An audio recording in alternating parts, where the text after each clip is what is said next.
much, everyone. And I think we will get started. We have a wonderful panel of people who will join in the conversation around dementia and understanding dementia in people with Down syndrome. After I'm just going to go ahead and deliver a brief presentation on understanding dementia in people with ID and a model to diagnose dementia. And really, what I really want to talk about today is just a little bit around aging and intellectual disability in general, the genetic link between Down syndrome and Alzheimer's disease, the prevalence of dementia in people with Down syndrome, and then some of the complexities around diagnostics and the need for careful attention to differential diagnosis, some issues of critical importance around brain health, speak briefly about the newly established National Intellectual Disability Memory Service, and some future directions, both in terms of care, research, and clinical service. So I think the first thing that we need to understand, and this is some of our participants here who have worked with us so closely on the intellectual disability supplement to the Irish Longitudinal Study in Aging, IDS TILDA. And aging for people with Down syndrome is very much a success story. We have to remember that back in the 1930s, the average life expectancy was about 12 years. We now have some people who are supporting who are in their 70s and even some people in their 80s. So this is really a fantastic success story. So there's real opportunity now to promote lifelong health and well-being, to continue to look at ways to maintain independence, reorientate services. But even though we've seen this increased longevity in the population at large amongst people with intellectual disability, we know that morbidity and mortality are higher, and we need to address some of the health inequalities that still exist for people with an intellectual disability, and particularly around access to services. One of the concerns, and we have been aware of this for quite a while, is the high risk for Alzheimer's disease, particularly in people with Down syndrome as they age. And there's also concern about the people with ID from other etiology other than those with Down syndrome. So in this bar graph here, you can see the yellow box plots are those with Down syndrome, the blue is ID from other etiology, and the pink is the general population. So on this, that you can see much higher rates of dementia in people with Down syndrome, much earlier age of onset. Mean age of onset is around 50, 51 years, and much higher prevalence rates than either in the general ID population or in the general population. So the prevalence rates that we are seeing in people in their 50s with ID, you're not seeing that until in the general population until people in their 80s or 90s. So this is a concern, and a concern for people with Down syndrome. But we also need to understand that people with Down syndrome under the age of 40, that dementia is very uncommon and that is rarely seen. So it is really important that we try to understand what is the reasons for the decline that this individual may be having, and I'll talk a little bit about that later on in the presentation. But just the one thing I want you to take home is that dementia in people under the age of 40 is uncommon and that it is rarely seen, and it is generally due to some other underlying etiology. But just to briefly look at why is there an association between Down syndrome and Alzheimer's disease. And we now know that the gene coding for APP or lipolipoprotein is located on chromosome 21. We also know that people with Down syndrome have 3 copies of this gene, and this produces excess beta amyloid.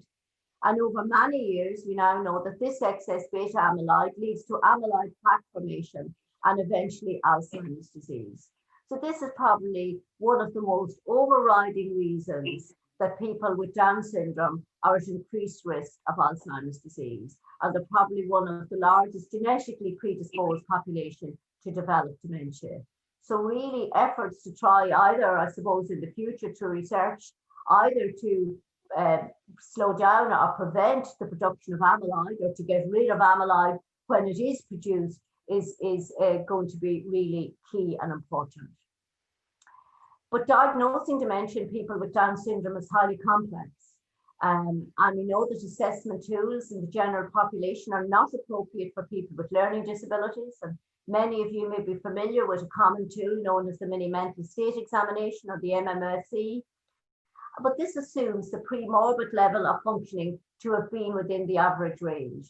And one of the risks in using this, even with people with mild intellectual disability, that they may meet criteria of cut-off for dementia. So we now have a better understanding that this is not a suitable or useful tool. And one of the other issues that leads to complexity is that there's no single battery of assessments which have been universally used by learning disability teams, but there are some useful tools available. And I think there has been a huge increase in recent years in terms of the tools that are available. But there is a critical need for the standardization of validated assessment tools to diagnose and stage dementia in people with Down syndrome across the spectrum of varying levels of intellectual disability. So we need tools that are useful for people who are maybe lower functioning, and because we have floored and ceiling effects depending on the test instruments that we are using. So there has been great advancements and real efforts made in recent years by various groups to try and standardize the assessment tools and validate assessment tools, and that we would have some agreement in relation to the battery of tools that we are using. So the Alzheimer's Biomarker Consortium, Down Syndrome, ABCDS, and the European Horizon 21 Consortium are validating various batteries of screening and cognitive tests to be used in clinic settings. And we're a member of the Horizon 21 Consortium, and we've been working very closely with that consortium to standardize the tools here that we will be using in the National Intellectual Disability Memory Clinic, and that we will have agreement across the consortium, and I'll talk a little bit about that later on. So that's really to be welcomed and very important, and particularly that we have very useful validated tools that there's agreement on. But some of the reasons that diagnosis is complex is that the clinical presentation of dementia in people with ID can differ. Oftentimes, particularly in Down syndrome, we see changes in personality and behavior seem to occur earlier, and this is thought to be implicated because we see this frontal temporal symptoms preventing initially.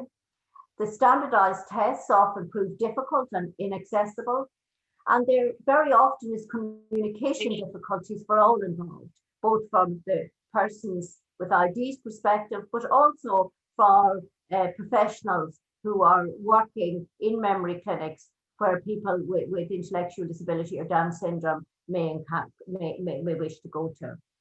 And there's a lack of baseline data personally and historically. And I think the only way that you can accurately make a good diagnosis of dementia, an accurate diagnosis of dementia in people with intellectual disability, is if you're able to recognize change from somebody's previous level of functioning.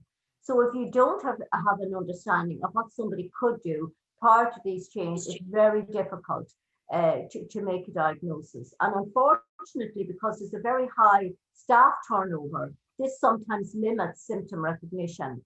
And people are often at a very advanced stage of dementia before any diagnosis is made. And this is really concerning for the individual, because many of the disease modifying agents, such as the medications, are really effective for early dementia. And also the care approaches that we would use to support somebody with dementia are different and very different than perhaps if somebody didn't have a dementia.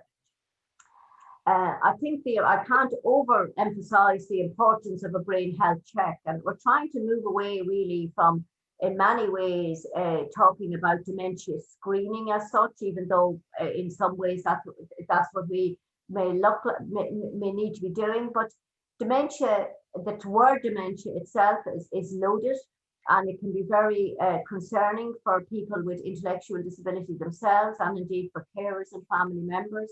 So I think really having a comprehensive brain health check for people with Down syndrome over the age of 40 is really recommended. There are a number of tools which are available. The National Task Group for Early Detection Screen for Dementia it's not a diagnostic instrument, and it's important to remember that. but it is very useful in picking up early Alzheimer's type changes and or potentially reversible conditions which somebody may be presenting with that is contributing to decline. And it captures information around cognition, memory, executive functioning, communication, behavior, personality, global day-to-day functioning, etc. And then there's a dementia screening questionnaire for individuals with intellectual disabilities, or better known as the DISCRIT.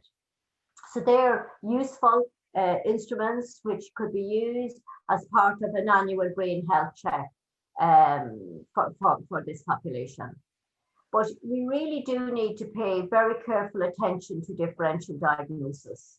We need to consider other physical and mental health problems and ensure the proper management of existing health problems. And that is so important, that these existing health problems are properly managed. Things like depression and mental illness, sensory impairment, vision and hearing. We know that in people with Down syndrome particularly, this is a major issue. So are people wearing the glasses? When have had their prescription renewed? Are they wearing a hearing aid? Are they able to manage batteries? Are they able to manage these aids and appliances? And we need to start off with people when they're much younger, with children, and we need to help them to control and empower them to be in control of their own health and things that affect their own health at a much earlier age. We certainly know that people with Down syndrome, thyroid impairment is extremely common, sleep apnea, vitamin B12 and folate deficiency. This is important that they have a full geriatric blood screen. And then there's often a host of other medical problems. Many of this population that we are seeing are on long-term medications, multiple medications. We have published a number of papers recently. Dr. Myra Dwyer and the group from IDS Tilda, really looking at sedative burden in people who are aging with an intellectual disability. The whole issues around infection, pain, epilepsy. And then we need to understand the impact of major life events, the impact of separation, the impact of bereavement, the impact of moving and transfers. And this is a time in people's lives when they're in their 40s or 50s that they're experiencing perhaps many of these things. And then there are other conditions like catatonic regression that we sometimes see in people who are very young with Down syndrome. And I just really want to say, no, that this isn't a dementia. And it is important that we outrule and that we manage and treat existing health problems. And then just looking at some of the early stage changes that we very often observe. And as I mentioned earlier, we're looking for decline from somebody's usual level of functioning in some of the following areas. We often see subtle changes in behavior or mood. People may say, oh, they're not as bright and as sparkly as they were before. You know, they just have this low mood. They're not, so willing to engage perhaps or initiate conversations like they previously would.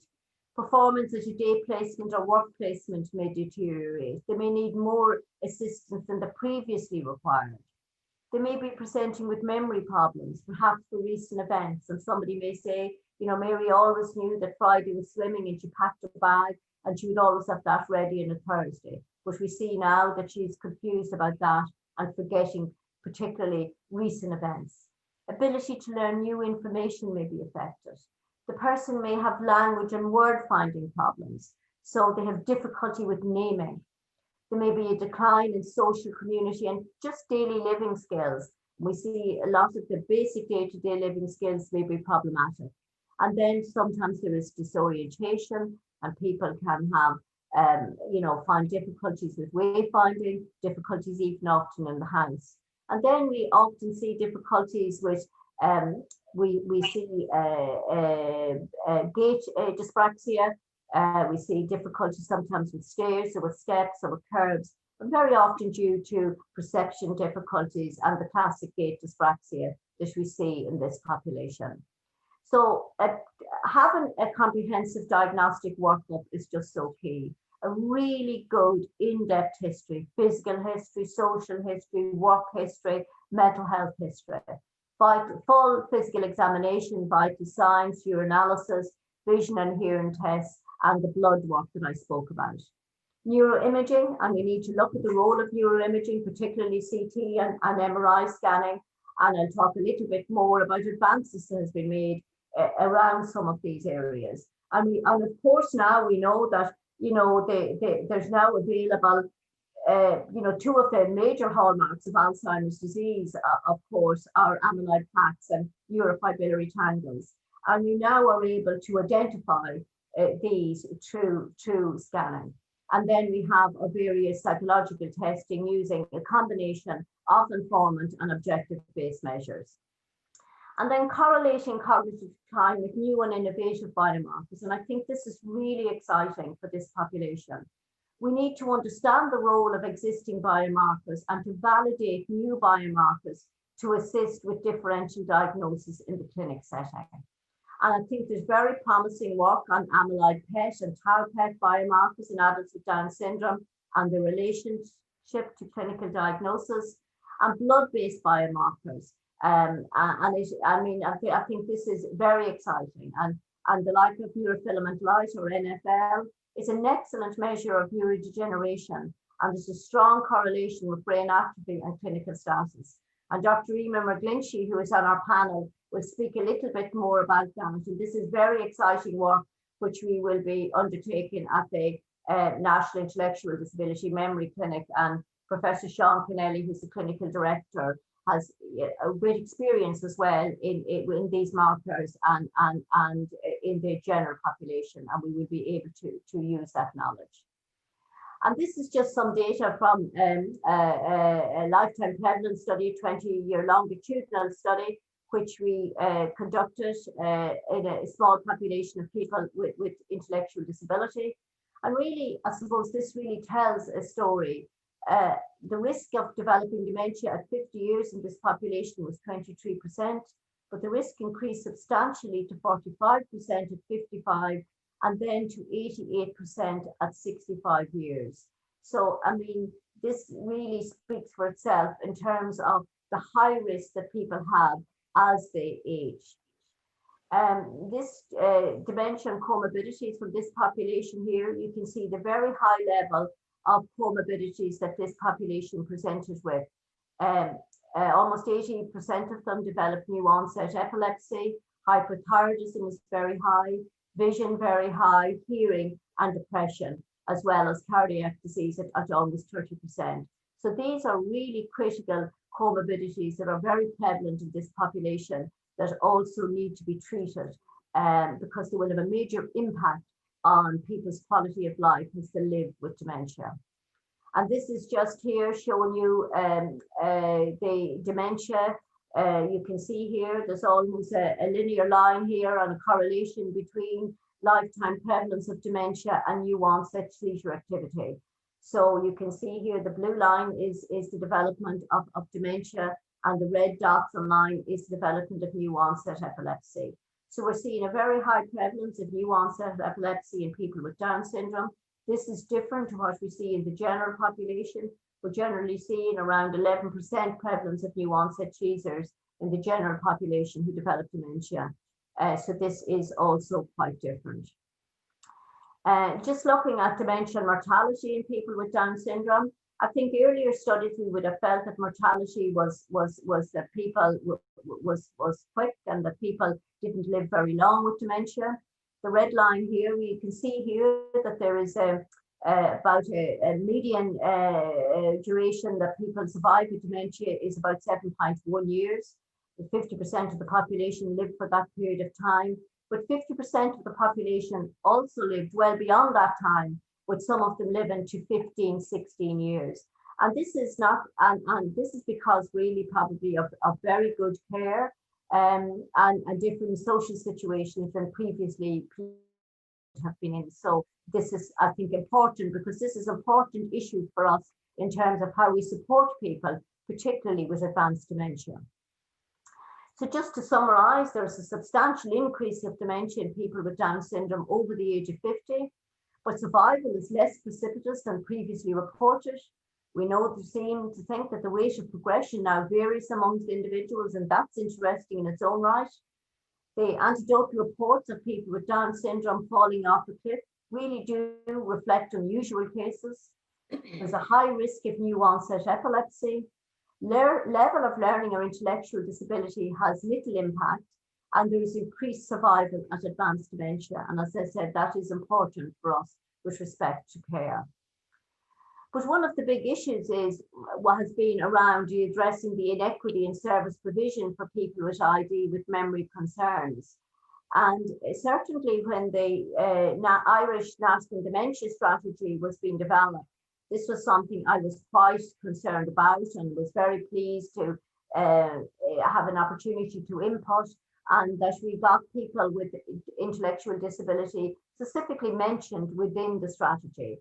And it stressed the need for systems, structures, and age-appropriate services, specifically to promote timely diagnosis of people experiencing early onset dementia, including people with Down syndrome. And we work very closely with the National Federation of Voluntary Bodies in Ireland and Alison Hartnett at the time over the last number of years. And we took the data from IDS Tilda, and what we had found was that almost 50% of people with Down syndrome who were over the age, almost over the age of 50, never had a dementia assessment. And we work with the National Office for Dementia as well, with Mary Manning and with Suzanne Timmins, who's the clinical lead for dementia. And at that time, we decided that we would set up a national memory clinic.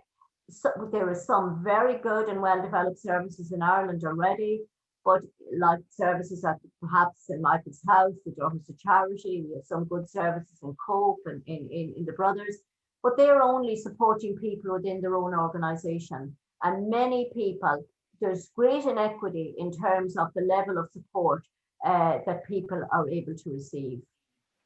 So I think one of the highlights for me was getting some funding through the Drummond account funding to set up the National Memory Clinic. And this has been set up.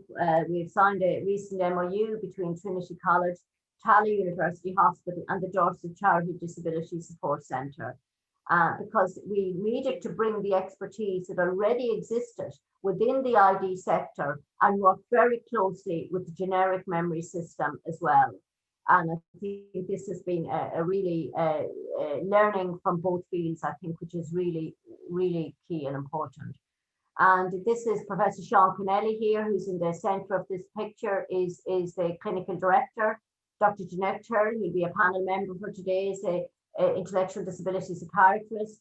Pamela John, a clinical nurse specialist. And Evan Riley, who's also a member of our panel today, is a candidate advanced nurse practitioner, which we have just got a new appointment of a advanced nurse practitioner, which we're very pleased about, in partnership with the Daughters of Charity, with Sharon Mulligan, who's our admin person, Professor Emer McGlinchey, who is Emer, who has been a recent Global Brain Health Fellow and is now a staff member at Trinity College at the School of Nursing and Midwifery, and will be working very closely in driving particularly the biomarker part of the memory clinic and advancing diagnostics. So we're really pleased about that.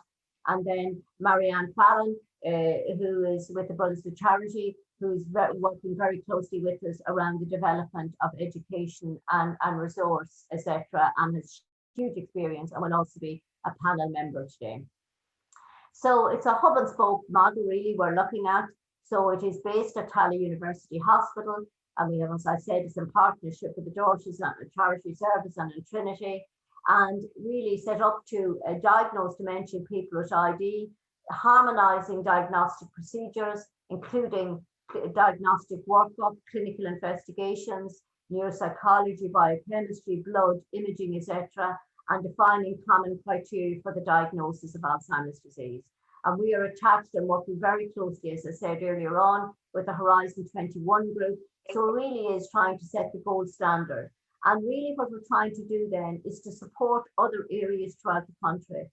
So there are many areas which we will be looking at the development satellite centres at a national level, and where we can offer different types of supports to different centres. Some areas have, as I said, there's variability in terms of the resources that people have, but we will work areas to see what will be of value and assistance to the various centres.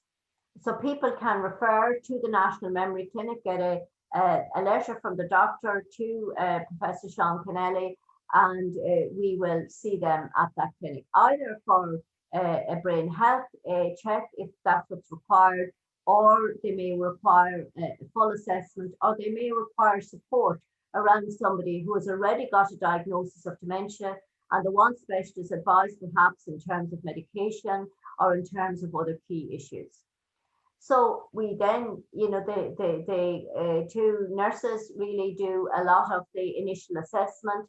We then have a consensus meeting to establish a comprehensive overview and evaluation. So oftentimes it may be that somebody doesn't have a dementia, there's stable or age-related changes.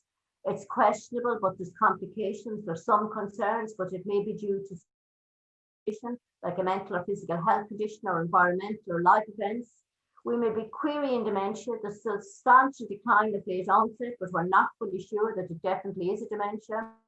Or we may have a definitive dementia, or we may have somebody where really circumstances prevent determination at this time as to what happens.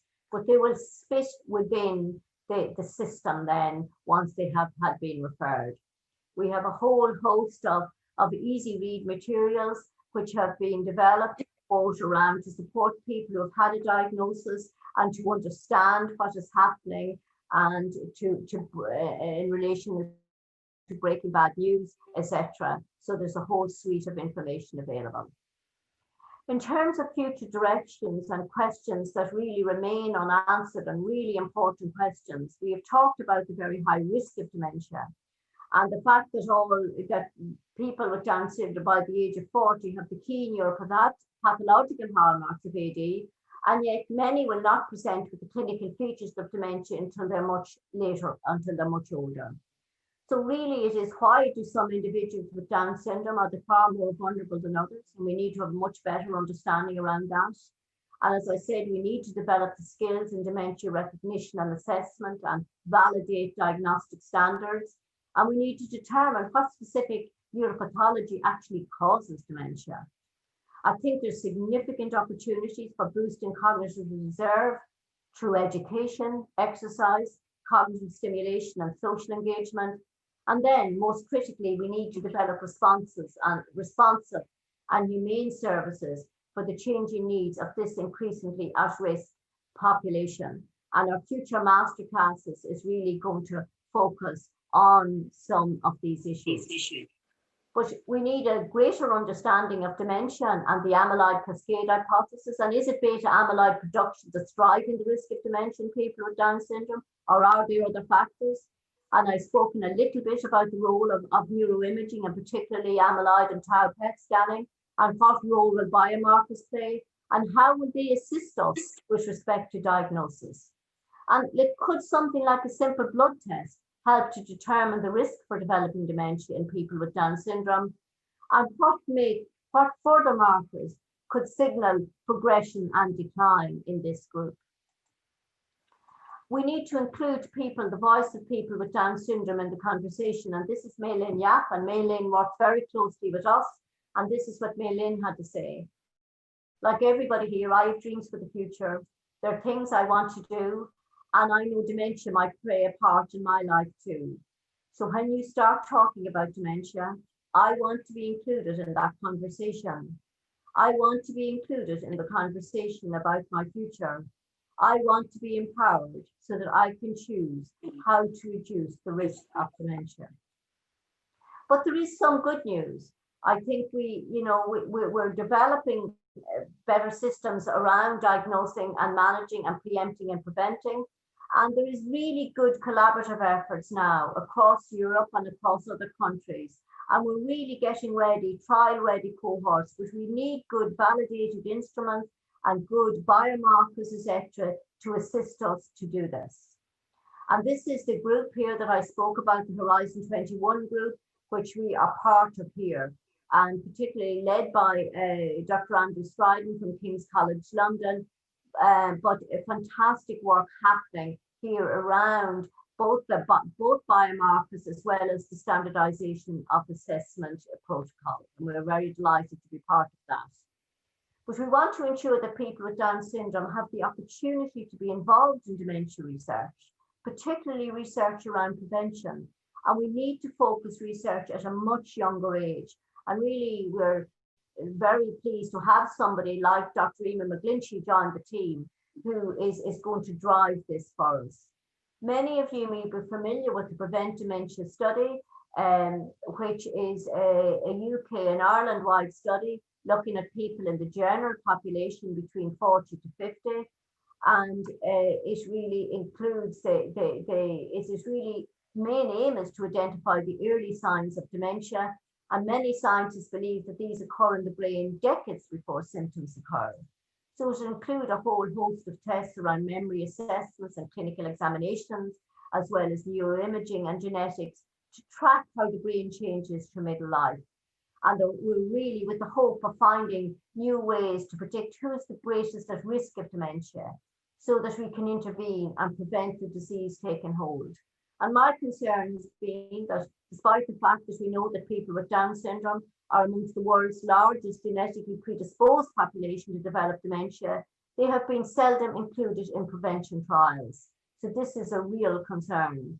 And I'm really pleased to say that Dr. Emer McGlinchey now is going to replicate dementia, prevent dementia in people with Down syndrome, really aiming to complete the same protocol as the general population, but including people with Down syndrome aged 25 to 40, because we need to ensure that given the earlier age of onset, we need to push back the age where we're looking at including this population. And again, Emer can speak to Emer either during the panel or later on, and she will be using the same protocol, much of the same protocol as the general prevent study, but also aligning it very closely what's happening with the Horizon 21 group who are working in this area. And finally, I just would like to finish and to say that it's important that we remember we are all human, and those with dementia are still people, and they still have their stories, and they still have their character, and they are all individuals, and they are all unique, and they just need to be interacted with on a human level. Thank you very much. And the masterclasses that will follow in relation to this will be really looking mainly at post-diagnostic supports for people across a range of areas. Thank you. I'm just going to stop share. Okay. Thank you very much, everyone. Okay, so that was just a whistleblower tour of some of the issues around diagnostics and the important things that we need to be considering. We have had a number of questions that have been sent in prior to today's presentation, and I'm going to ask our panel members, but I'm firstly going to introduce you to our panel members in the manner that they appear to me on the screen. So firstly, I'm going to introduce Evelyn Riley. Evelyn is a candidate advanced nurse practitioner, and she has worked for many years at the Daughters of Charity Disability Support Service, running the memory clinic there. She continues to work there in a role, and she's also now working a half-time at the new National Memory Clinic for people with disability at Tala. So great to have Evelyn on board. I want to also introduce Dr. Jeanette Turl. Dr. Turl has years of experience in running a memory clinic at St. Michael's House, and also doing very fundamental and groundbreaking research many years back in the area of genetic risk factors for Alzheimer's dementia in people with Down syndrome, and has huge experience. So we're really pleased to have Jeanette join us today, and also that Jeanette is also part of the National Memory Clinic. Marianne Fallon is a health psychologist, and Marianne is with the Brothers of Charity in Galway, and again has been running a memory clinic there and has extensive experience around dementia, both diagnostics and care. And Marianne is also working with us at the National Memory Clinic as well on a part-time basis. So very welcome, Marianne. And finally, we have Professor Emer McGlinchey. As I said, Emer has been a recent GBHI fellow and is really pleased from a psychology background, delighted to have Emer now working with us at the National Memory Clinic, who's really going to hopefully lead out on much needed work around prevention and indeed biomarkers and related work. So delighted to have Emer on the panel. I'm going to start off with a question that I'm going to give to you, Jeanette, and it is around medications and dementia medications. And the question has come in, can you talk about dementia medications? Are they being used in people with Down syndrome? And is there any risk in using them? And it's a two-part question because he also asked, when should we discontinue them? Okay. Thanks very much, Mary. I'm delighted to be speaking here today. So when we're looking at medications for people with dementia and learning disability, I suppose we have to be very clear that the medications that work in the general population also work for our clients too. And they work in very much the same way. What they do is when you've got dementia, the chemical or the neurochemical in your brain that decreases is acetylcholine, and the medications in the main work by increasing the level of acetylcholine so that you've got more available to the brain. To start with, we need to remember that there's an anticholinergic effect in lots of common medicines that many of us might be on when we get older. So those might be medications that we find in medications to stop urinary incontinence. They may also be found in medications that are old-fashioned antidepressants, old-fashioned antipsychotics, and also medications to treat some of the side effects of old-fashioned antipsychotics. The first step is to try and reduce that cholinergic burden, and then to increase the level of choline by using an anticholine esterase, which prevents breakdown in the body. The most commonly used ones of these are donizepam and or rivastigmine and also galantamine. There has been research in people with Down syndrome, and unfortunately, they don't have as much of an effect in people with Down syndrome, but they do have an effect. And it's important that we would use them and give them a trial. These are mostly used in mild in the early stages, but can be used in the middle stages too. And when you're giving them, one of the things that we've noticed that the difference between our population and the general population is they're not as well tolerated sometimes.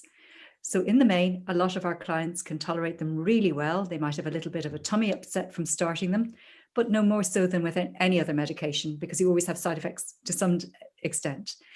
But sometimes we have to be very careful of the heart. We need to do an ECG before we use them, and then perhaps after we use them, because they can sometimes have an effect on the heart to slow down the heart. So it's important we recognize that, perhaps use a lower dose, and to look at that very carefully over the treatment as we're doing the treatment.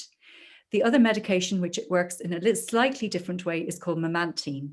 And this is used in later parts of dementia, when the other drugs, it can be used as an added drug to the donizepam and the rivastigmine and the galantamine, or it can be used by itself. It works on NMDA receptors, so it works a little bit differently. The work on people with Down syndrome isn't as promising as in the general population. That's not to say it doesn't need to be, that it shouldn't be used. And certainly it has been used, but perhaps it doesn't have the same effects as we see in the general population. We would continue these medications on, and it's important if when we consider stopping them, that we do it quite slowly, because dementia is a progressive disease and they may have been helping all along, but we may not be able to show that quite so well. They may slow down the progression of the illness rather than treating it. Unfortunately, in our population, none of the other medications have yet been tried, but that's one of the exciting things about Emer's research, is that we may be able to identify people that will be most helped by new and upcoming medications. Thank you very much, Jeanette.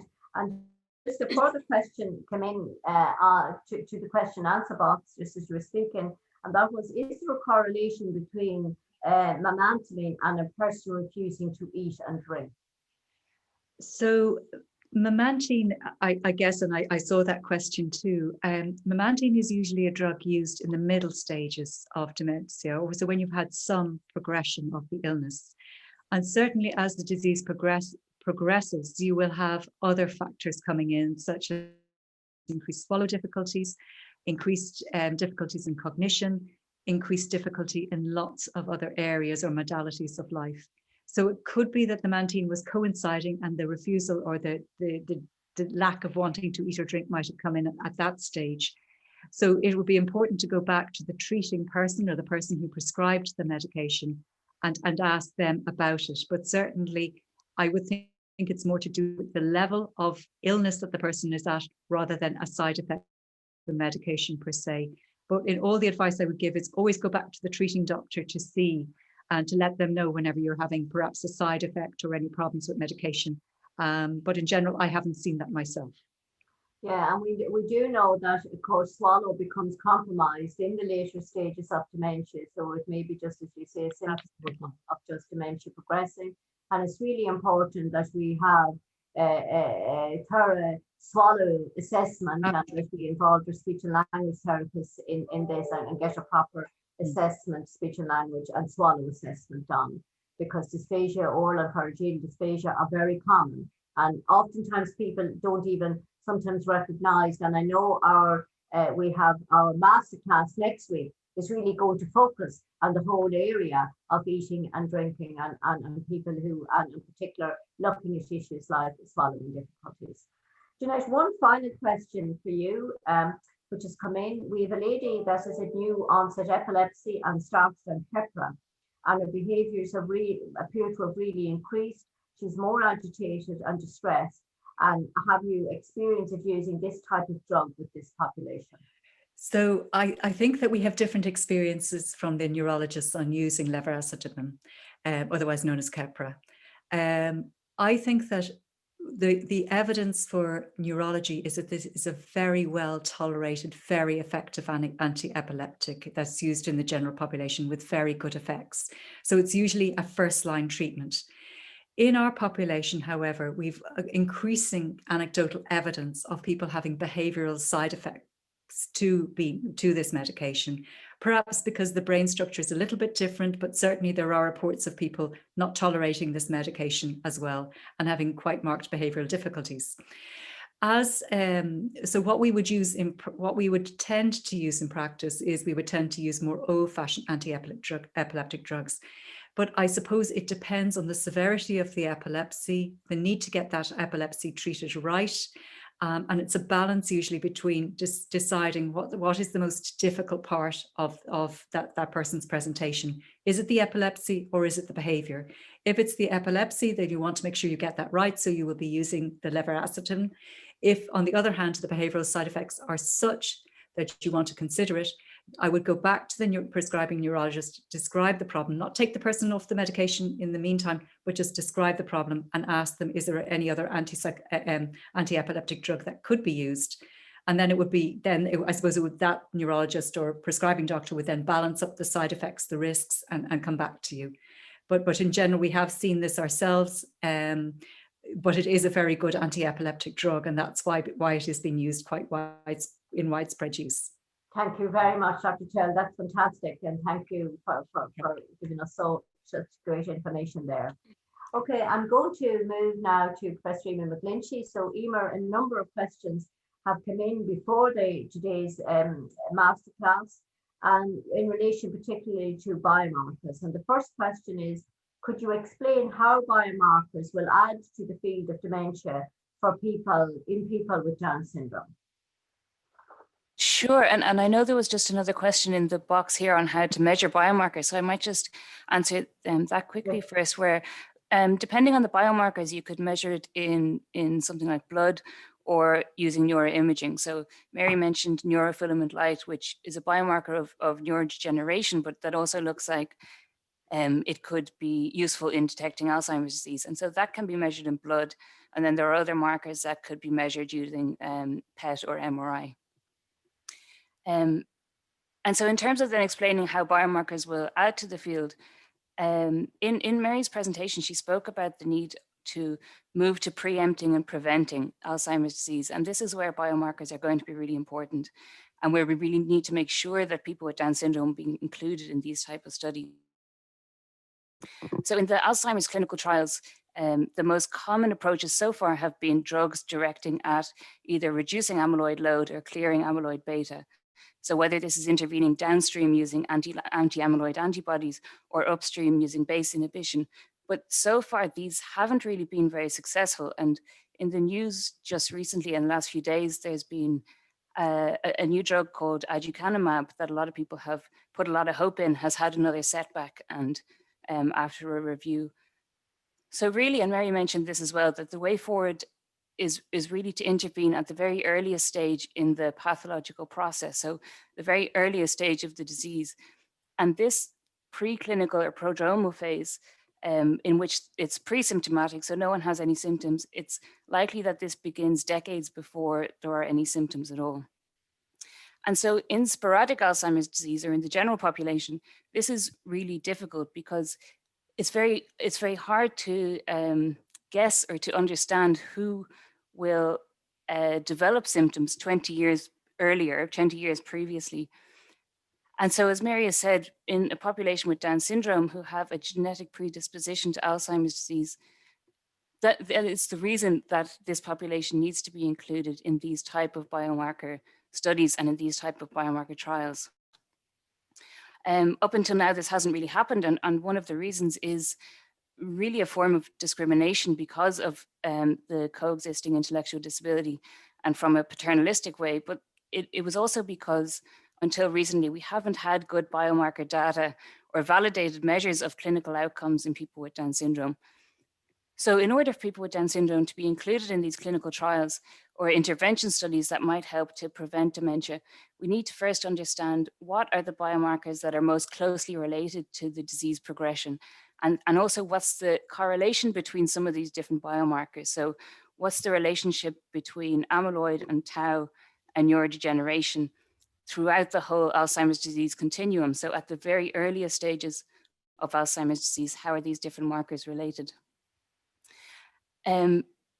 This will help us in understanding what's the optimal age for treatments to begin, or what are the best outcome measures for treatments.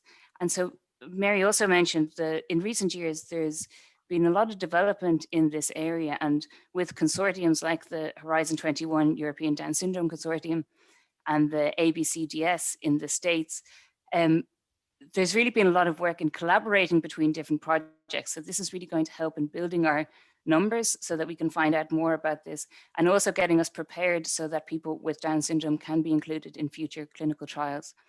And that's what the study, the Prevent Dementia DS study that Mary mentioned, that will be starting in Ireland, that's what that will be looking at. So it will be through looking at neuroimaging, blood-based and cognitive markers. It will help us to build on our understanding of how the structural and functional networks of the brain, how they relate to what we're seeing in cognitive assessments. And so I think overall, this is a really hopeful time for Alzheimer's disease research and prevention research in the general population, but particularly in population with people with Down syndrome. And it's just so important that we really need to make sure that people with Down syndrome are included in all aspects of this type of research and given the opportunity to be supported in this type of research, because this research really has the potential to be most beneficial to this population compared to any other population. Thank you very much, Emer. That's really helpful, and I think the fact that we, have the National Intellectual Disability Memory Clinic and its location, where we'll have access to things like some of the facilities to do some of these neuroimaging, etc., is extremely important, and I'll have the clinical support there as well. So I think behoves very well and gives a great sense of hope to me for the future of dementia prevention in people who we know for many years have been at increased risk. One other final question, Emer, that came in was, if people with Down syndrome get referred to the memory clinic for a brain health check, and even if they have no concerns of the memory, can they get referred, and what tests would be done? And I think that has come in as well in the chat box here as well, in the questions box as well. Yeah, so definitely the answer is yes, people absolutely can be referred to the National ID Memory Service for this brain health check that will also serve as a baseline. And so it is really important that that will happen, and we can certainly, certainly people can be referred. And within the assessments that we'll be doing will include some of the cognitive assessments that Mary mentioned, like the CAM-COG-DS. There's also another questionnaire that will ask of carers called the CAM-DEX-DS, that will really get to understand the person better and their history. And so I'd absolutely encourage people to be referred to the memory service for that brain health check.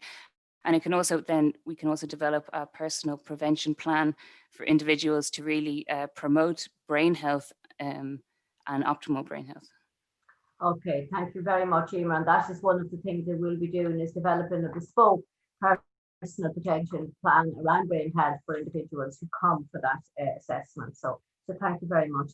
Evelyn, I'm going to move to Evelyn Riley next. And Evelyn, you have been working in a memory clinic for quite a period of time. And one of the most important issues, and particularly as we're setting up the new national memory clinic, was our awareness and concern about how stressful it can be for people with intellectual disability who are attending perhaps something like a memory clinic. And what are the most important things that we do in terms of a good assessment? And you're probably the first people that people will meet, and you might just talk a little bit about that. Or you're Yes, Mary, thank you, and hello everybody. So I think one of the first things people see when they come to the National ID Memory Service is it's a lovely site, it's a lovely environment, it's non-clinical, it's non-medical, and it's very conducive to a very comfortable assessment for the person with intellectual disability. So the first thing we do when the person comes to the clinic is we build a rapport, and we will discuss with the person, we'll invite them to discuss their concerns, and that will give us some insight as to how they're thinking about perhaps memory impairment or decline in day-to-day functional ability. And that's really important just before we start the assessment process with the individual. Then we're going to describe the assessment to the person and what's going to happen over the next 60 to 90 minutes.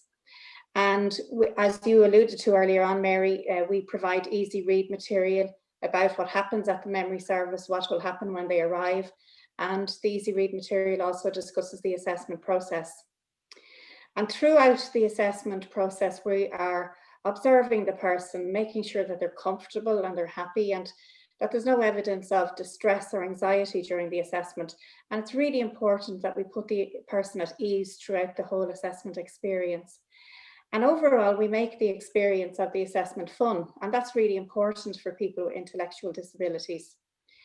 We're providing positive feedback to the person throughout, telling them how well they're doing, putting them at ease the whole time through the assessment, so that they keep focused and engaged on the various assessments that we're putting to them.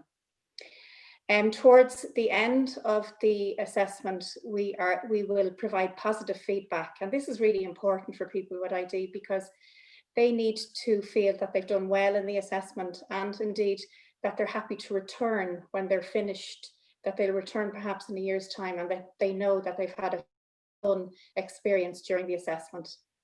And what's really, really important before the person leaves when the assessment is finished, that we do offer them a sense of hope as well, because this is so important. Many people with ID who visit the clinic are very aware that something is not quite right, and perhaps there are changes in their brain. So giving them a sense of hope is so important, and knowing that there are things that they can do to stabilize their brain health, and that we can support them going forward. And indeed, it is hoped going forward that we will set up a hotline in the National ID Memory Service whereby people can ring in and ask questions that are pertinent at that moment in time, and we can offer advice and clinical supports on those matters. Lovely, Evelyn. Thank you very much. Thank you. That's excellent. Creating that experience that's non-threatening and that's relaxing, and that this isn't a test that somebody is going to pass or fail. I think it is setting up, the culture and the vibe is just so important to enable people like us all, when we're going for any test like this, to perform as well. This is no different to any of the rest of us. And I think that's what's really, really key and important. We all would hope that we could go to a medical practitioner or to a clinic and we would experience that. But sometimes you know, clinics can be very rushed, and that's the one thing that you rush outpace people. And if we do outpace people in an assessment, we will overwhelm them. And I think that's really important. Now, Marianne, I'm going to move on. I think it's a nice follow-on question. And that is, should people with an intellectual disability be told about their diagnosis, and how should we tell them? You're on.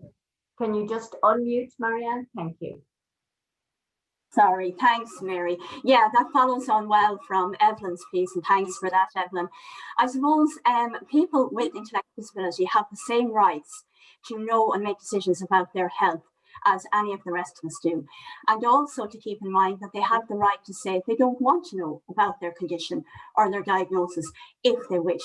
And that's relating back to the Assisted Decision-Making Capacity Act as well, that we have to listen to people's will and preferences with regards to whether they want to know about their condition or not. So one of the people that has done a lot of work in this area is Professor Irene Tuffrey-Vine. She has a good website in England. I think it's breakingbadnews.org.uk. And she has put together a very good model for breaking bad news about conditions such as dementia for people with ID. And what she's saying is that we need to do it in small terms. We need to do it in ways people can understand. So we need to work with people within their own frame of reference. So for instance, I have found that using the word dementia doesn't mean a lot to people sometimes, as in you have dementia. I found that working with people in terms of their memory works much better. So if saying to a person, you have a problem with your memory, or do you think you need help with your memory? And you can relate that back to them forgetting their bag or forgetting a book or something to bring for day service. Right. That makes a lot of sense usually to people with an ID, and it helps them to understand the condition that they have, which is dementia. Another thing that can be helpful, and Professor Tuffrey-Vine recommends this, is social support. It's the support of the people around the person to make sure that they can process the information regularly. So to remind them about their memory problems, to remind them that they need help with their memory, or that they're taking a tablet for their memory. I find this works very well because people then can relate it back to their own experience, and also it gives them, as Evelyn said, a sense of less worry and trauma around the diagnosis, because you know we can say we can help you with different things. So your staff can say, the staff can say, we'll help you when you find it difficult with your memory. We'll help you when you need more help with showering or eating or dressing. So it's to give a sense of hope, as Evelyn says. Breaking that diagnosis is about breaking it down into very small sections that a person can understand, and also then giving them a sense of hope that they will get help throughout the process from their team and from the NIDMS. Thank you very much, Marianne, for that. I'm not sure, Dr. Turner, Jeanette, if you want to add anything to that. I think what Marianne has said, it would be very good practice. I think that it would be the way that we would normally be approaching such questions. I think it's a very difficult one about how you do some of this work, and I think you've got to be very mindful of the person in front of you, how you yourself would want to be treated, how you would like a family member to be treated, how any of us would like to be treated, and very mindful. But also, you have a right to the diagnosis. You've also a right not to the diagnosis too. There's different ways of looking at this. I've just noticed that we've quite a lot of questions that we may not be able to answer today that are coming through on the feed, Mary, and perhaps that might be one that we could all answer some of the questions later. Yes, I think there's just quite a lot of questions coming in there that we can't really probably get to all of them today. But certainly Dr. Tuffrey-Vine is an excellent person to go to and has written very beautifully about the experience or the lived experience of people with ID. So I think she's an excellent go-to person. Absolutely, and we certainly thank you, Jeanette. We have a lot of questions that have come in, and some of them people have picked up in their response to earlier questions. We will come back to these, and we will give people respond to some of your questions. There's one here on whether do skills get lost at a faster age, and do adults with Down syndrome need hearing aids earlier than the general population. The most important thing is, I would say, is that they need to have their hearing checked on a regular basis, and they need to have their eyesight tested on a regular basis. And if they have aids and appliances, we need to make sure that they're wearing them and the batteries are working, etc. So I'm just looking to see, is there anything? I noticed that people would like some of the references from some of the things that we've been talking today. So perhaps we should just collate those and they can be sent out later. Yeah, we can indeed. Yeah, absolutely. I just want to say thank you very much to all our panel members, Evelyn Riley, Dr. Jeanette Turrell, Professor Emma McGlinchey, and Marianne Fallon. This is the first of a series of masterclasses. We will be running our next masterclass next week, and it will be particularly looking at practical issues around day-to-day support and looking at particularly issues around feeding and swallow issues. We will also be launching a wonderful new publication, which is being developed by the Cope Foundation on dementia. And so I look forward to doing that. So thank you everyone for joining. We will have the presentation. You will be available to access the presentation and the slides. And as Jeanette has said, we will provide some of the references that people have been looking for. So thank you very much, everyone. So until next week, hopefully. Okay. Thank you. Bye-bye. Bye-bye.